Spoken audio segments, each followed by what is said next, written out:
We have now come to the summary of workshops and the presentation of mission statements. And as you can see clearly, I am not Juni Palmgren, the Secretary General for Research Infrastructure at the Swedish Research Council. So I will be her for this afternoon as she has lost her voice overnight. When I woke up this morning, I didn't know I was going to be standing here this afternoon, so bear with me if you think that I am not very well prepared. However, Juni has given me excellent notes for this, so you will actually hear her voice through me. My name is Eva Stensköld, and I'm a desk officer at the Ministry of Education and Research at the Research Policy Unit. So I've been previously working at the Swedish Research Council with research infrastructure, so the subject is not completely new to me. We are now entering the stage of summarizing the past days, focusing now on summarizing the 5 workshops.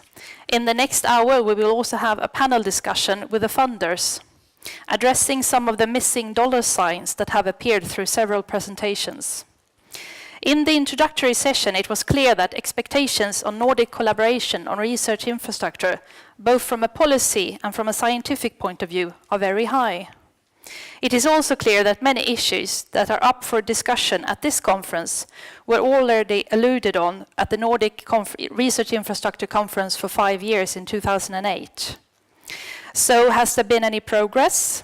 Or are we only talking at 5 years interval, which is indeed nice, but perhaps not as productive? Clearly, a lot has actually happened.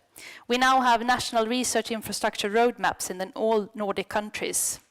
And each of the Nordic countries have commitment plans to those ESFRI projects of largest interest to them, with some substantial overlap across Norden. And here, Nordforsk has been early and concrete in facilitating Nordic pilots, pushing climate and environment, health and welfare, and e-science, as well as the NORIANET on registers. And MAX4, which was merely an illusion for 5 years ago, is entering into its second phase with a visible accelerator building in place. And this second phase for MAX4 will be opened up for international collaboration, which is crucially important in order to cash in on the facility's full potential. And also with ESS as its neighbor, and the planned start for ESS is next year. So is there anything more to do? I think yes. One could even say that now the real challenges have started. We need to capitalize on our deeper understanding and the commitments that are made. Expectations so exquisitely laid out in the keynote talks. And yes, I think that Marko Kulmala, who said that it is easier to work if the goal is well characterized. The vision is tempting of an efficient ecosystem of equipment, of software, data, and other tools, which are truly interoperable and of high quality. A vision that works for most areas of science and could form modern basis for research of the highest quality. So let's get down to business of forming concrete action points from the workshops of the conference. And during this session, the chairpersons of the 5 sessions will present their summaries and action points. And there has actually been a few changes here as well.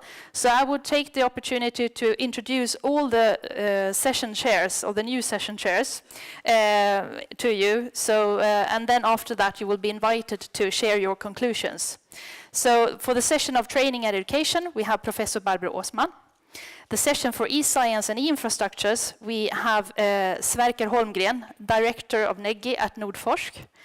Session for climate and environment, we have Research Officer Magnus Friberg from the Swedish Research Council. At the session for health and welfare, we have Professor Erland Hjelmqvist. And the session for materials and molecules, we have Professor Helene Dannetun. You will be given 5 to 10 minutes each for your action points, and possibly updated also after as a result of the workshops. There will be no discussion in between your presentations, and if we do have time, we can perhaps have a discussion afterwards. I would like to ask you that at the end of your presentation, if you could pick out one action point that stands out to you as the most important, the most crucial one. So if you could do that. So for the workshop of training and education, Barbro, please. Yes. Let's see if I get this to work. Does it work? Yes. We have shortened our statement a bit, but these are the ones that you have got already. And the first one is develop a cookbook for efficient training and education based on the examples from the workshop. And yesterday we got a lot of examples that we will put together, so that's not a big problem. And I think Nordforsk will be the unit that will do that. However, still, there might be a lot of examples out there in the air, and we will encourage everyone that has anything to do with research infrastructure to also send their examples to Nordforsk so they can add them to this cookbook. One thing that happened after the workshop yesterday was that I got a complaint that we haven't discussed much training and education for senior researcher, and that's also needed if you start a new research infrastructure. So an example of that would be nice if they could add it to this cookbook. And as I said yesterday, I hope it will be a bestseller. And I think this is something that is pretty easy to do. Well, I'm not going to do it, but I think it's easy to do, and it could be very useful. The next point, develop a platform for funders of training and education. And this, I think, I can say already, I think is the most important point that came up yesterday. We saw that these examples that we got, then people had funding. But there was a concern that it will not continue, and they didn't know how to continue it and where to apply for money and so on. So I think this platform where you know that you can apply for cross-border courses for research infrastructure is very important. And I also think that the one that can deal with this is Nordforsk, so they have to look into this and see if they can establish a platform for that. And then open existing unique training and education for cross-border use of research infrastructure in the Nordic countries. And when we had these examples that we got yesterday, there were a lot of them that had already been doing this. And I think that's fine, and that will turn up in the cookbook. And what we also learned yesterday was that this was very efficient and very good. You can use expertise in different places. You can use the equipment in different places. So this is a very good idea, and I think research infrastructures that is not doing that should really think of the possibility and try to develop it. And this is, as I see it, the duty of the research infrastructures to think about these things. And then we have the last point, identify needs for training and education for future research infrastructures. Yes, so that was the planning of a new infrastructure, and that it's very important that already in this early stage you plan also for the training and education. And that is, of course, a job for the research infrastructure to do that, but it's also a duty for the funding agencies to really push for that and also accept that as part of the funding when people apply for money for that. So it's both has to deal with this, so that they do this when they apply for money. So, and also think about the planning that they have to do. Okay. And as I said, the most important thing that comes up in two places, I would say, is funding, and a good way to do that. Thank you, Barbro. So shall we move over to e-science and infrastructure, Sverker? Yes, so thank you. I will start like Eva and say that I'm obviously not Gudmund Höst, so Gudmund had to leave quickly, so I will take his place here, and I'm sorry that you have to listen to me again then. So these statements that are on the screen now are basically the statements that were sent out earlier on. They are a bit resorted, and also there are some clarifications, but it's mainly the same content. And if we start from the top statement, it talks about looking out into Europe and the rest of the world, where we now have established platforms at the Nordic level. We have different platforms like NAIC for e-infrastructure and NEGI for e-science and e-science research and education. And we should then use these platforms to collaborate with the rest of Europe and the rest of the world. And this is perhaps not the easiest thing to do, because there has to be a mutual understanding, of course, with the different countries. This cannot be done by the Nordic level. It has to be done in a collaboration with the different countries and efforts in the countries. The next one is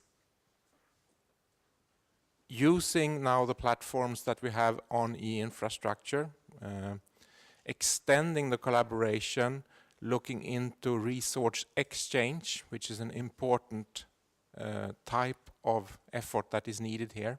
We have different types of resources in the Nordic countries. Maybe we can specialize because the countries are fairly small, and this goes both for computational resources and data storage resources.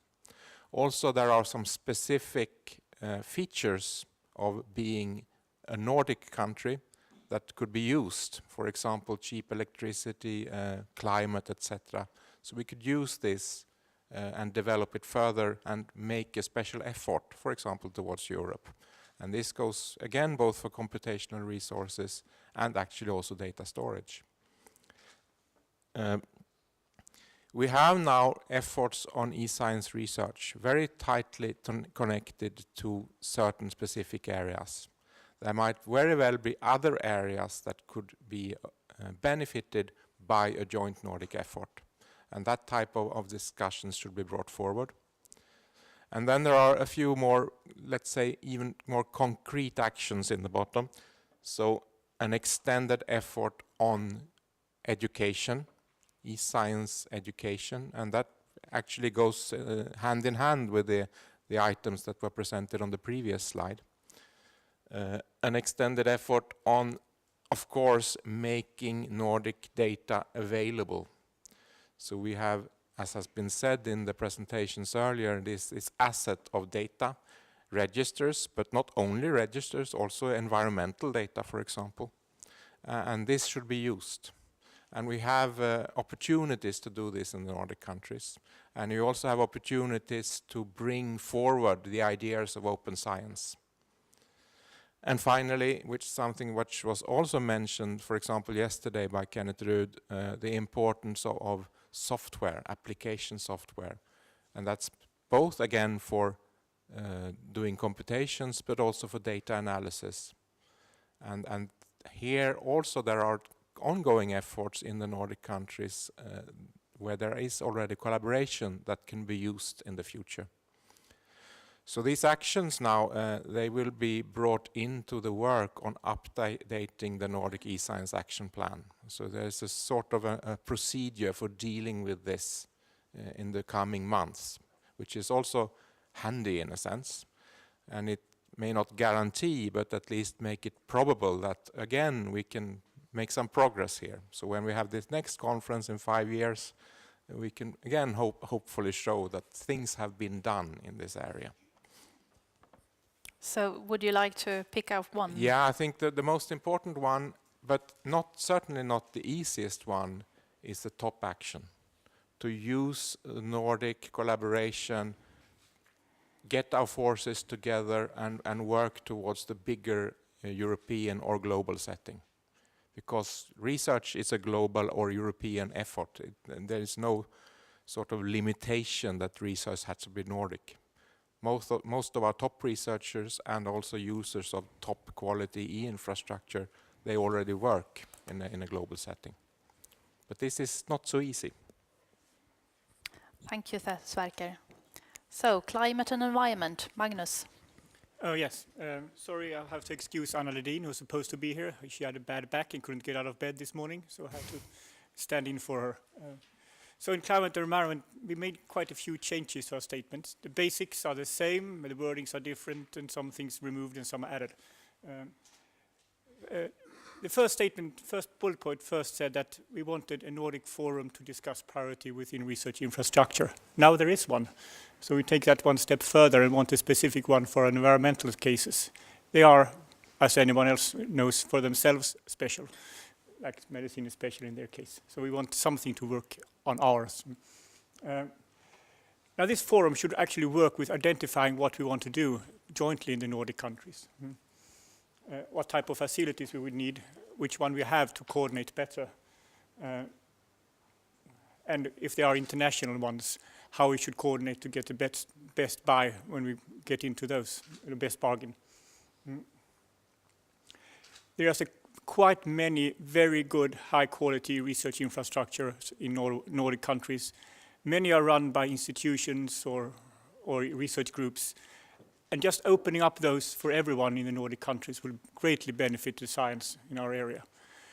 To find the incentives on maybe a Nordic level to do that would make great benefits without making any bigger investments. So that's the third point.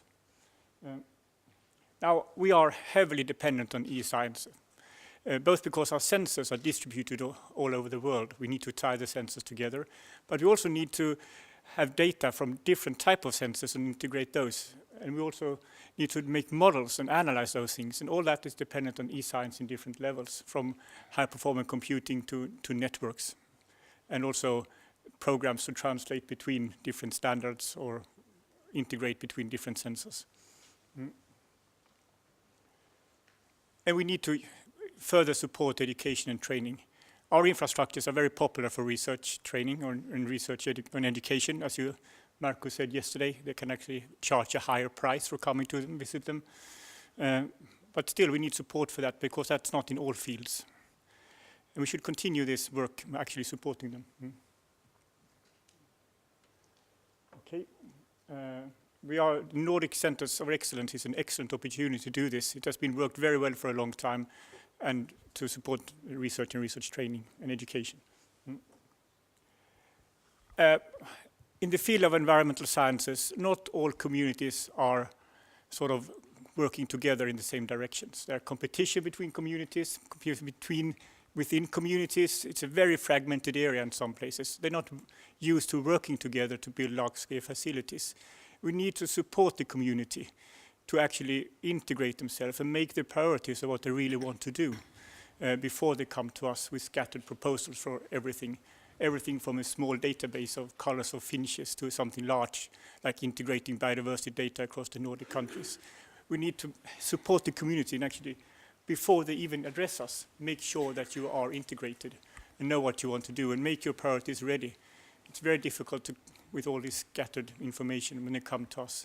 And if they do that, if you have the prioritizations ready, we can support them a lot. We can help them to get funding from the Horizon 2020 programs. We can support them to get their projects through S3 or even build the Nordic ones. But to do that, we really need a community to synchronize themselves better. And I would say the last one is a priority one, because if we don't have the last one, there's not much use in doing the rest. We really have to good proposals and good initiatives to work with. Thank you. Thank you, Magnus. So, moving over to health and welfare, Erland. Yes, thank you very much. We had a very lively, constructive and substantial discussion together with the audience, the panel and the presenters, resulting in rephrasings and some substantial changes also in the action plan. So now you see the results on the screen. So already in the title there were some changes. So it's now opportunities for research cooperation in biobanks, databases and registers. In the first bullet point in the action plan, simplify Nordic research support operation carried out by the Nordic Bureaus of Statistics, National Health Registry Institutes and other registers hosting bodies is slightly changed, rephrased compared to the original one. That goes for the second two, mutual recognition for ethical review permission between the Nordic countries. It is evident that we all know that the ethical vetting is very different in the different Nordic countries. Sweden has a specific law since 2004, very clear in principle, and taking care of most of the issues that were not really clear before that, but it's very different in the other countries. And so this is really a vision, one could say, but it's worth working for. That's at least my conviction, that we should move further forward concerning how to work together much more effectively when it comes to receiving ethical permissions in the different areas included in the very broad area of health and welfare. That goes for the next point too, Nordic legislation and practices for using personal data in cross-border research. So that this is also something of a vision, but which need actions and from many perspectives to move forward also in that respect.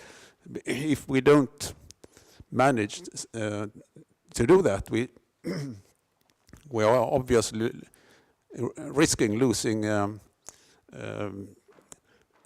the time and opportunities for combining and using the data we have. Technical solutions is obviously an issue. Now it's perhaps in a way the easiest problem to tackle, in the sense that at least some of the experts, and I'm not the expert in the technical area, claim that this is really very solvable once we have defined the problems.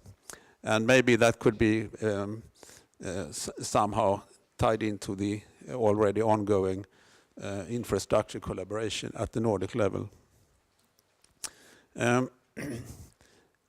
Possibilities for creating unified data sharing facility in each country. And the discussion finally ended up with mentioning Denmark as an example. And that could be worth investigating if this is an approach which is valid also for the other countries.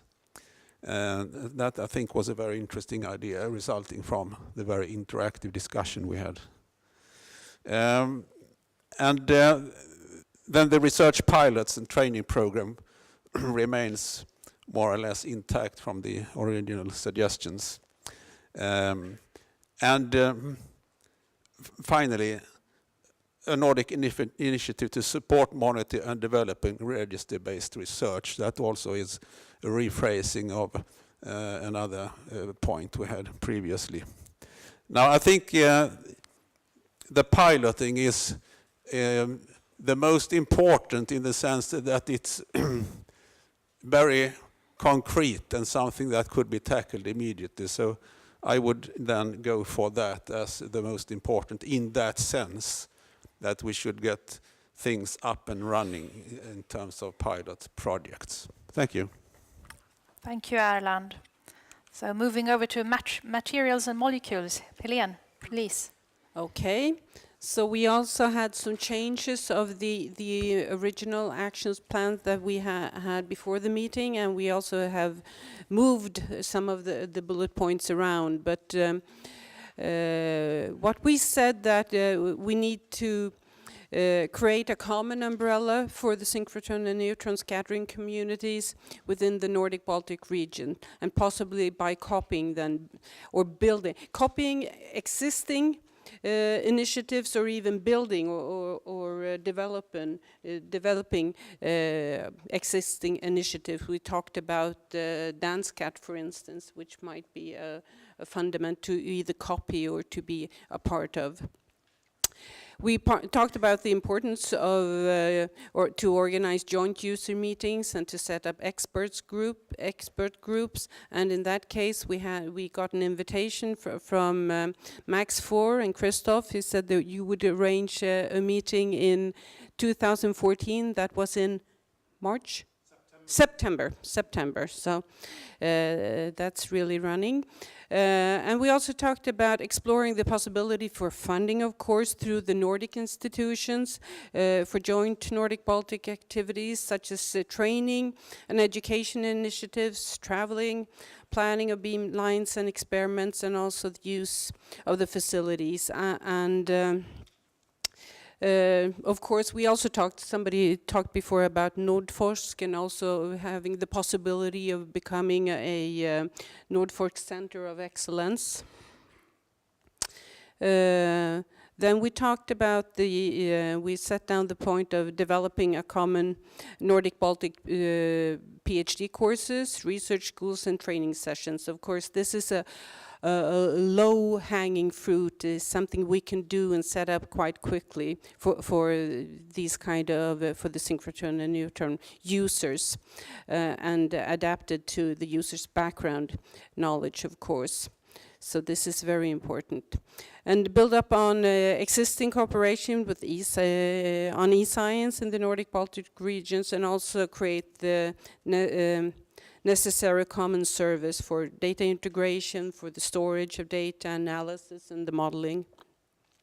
And finally, the bullet point we had as number 1 from the start, and we moved it down to the bottom because we think it's a broader goal, not so specific, but it's of course very important for us to produce a long-term roadmap for the availability for researchers in the Nordic-Baltic region to the synchrotron and neutron research infrastructures.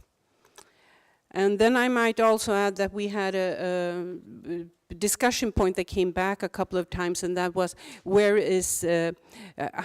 is included when you talk about infrastructure. Is it only the machinery as such, or is the infrastructure also the expertise or the help you can have with the running of the experiments? And it might be different in different cases, but this is very important that the infrastructure also includes the support and the running of the experiments.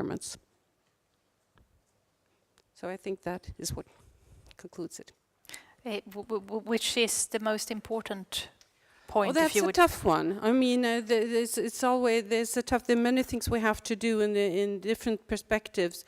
I would say that funding is of course extremely important, and also I think the organizations, the umbrellas, and the programs or the courses which are low-hanging fruit. So I think it's hard, but of course money is very important. And also, who handles the money? Is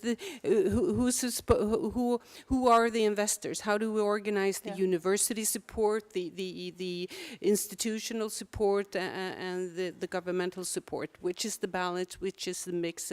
And how do we all become stakeholders? And what is and how do we divide the funding between us? It's important.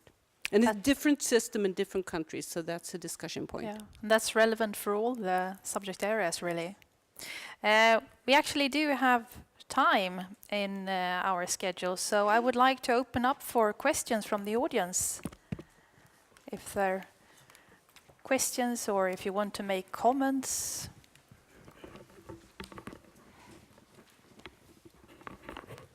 One general question on here. It is stated on this panel Nordic/Baltic, but I think that this probably applies to also the other areas of interest. The possibility for expanding the cooperation into the Baltic region. So that was this considered, and how would you see that, and should we include that explicitly also in the other areas?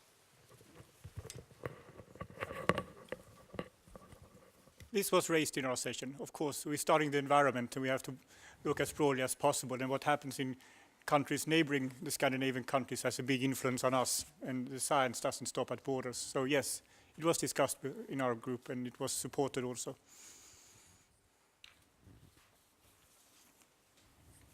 And I think in the world of e-science, e-infrastructure, as I said, the most important item was already looking out to Europe and the rest of the world. And this, of course, includes the Baltic states and maybe other countries in the vicinity of the Nordic region or elsewhere. So this type of effort should be very open to collaboration outside the Nordic countries. That is clear. And I think there is nothing strange about that.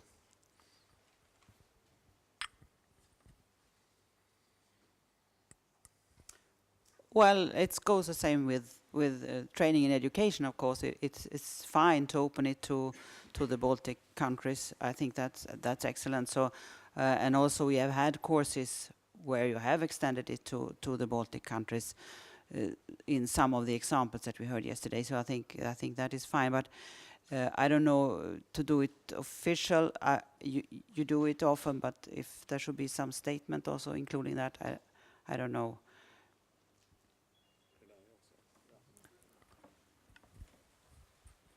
So we were restricted to the 5 Nordic countries simply in the registry discussions. So that's it. Any more questions from the floor?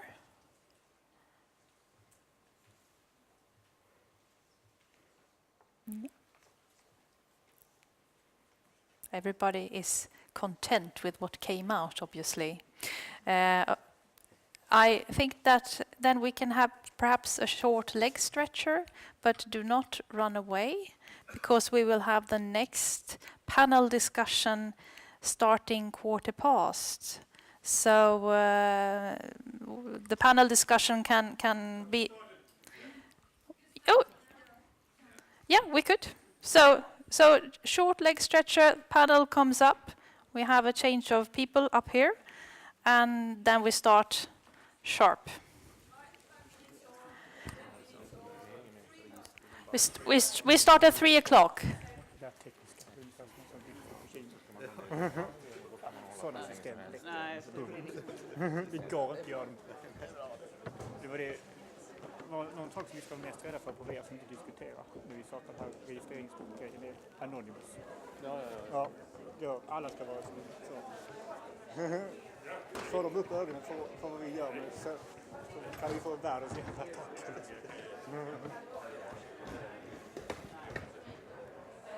Ja,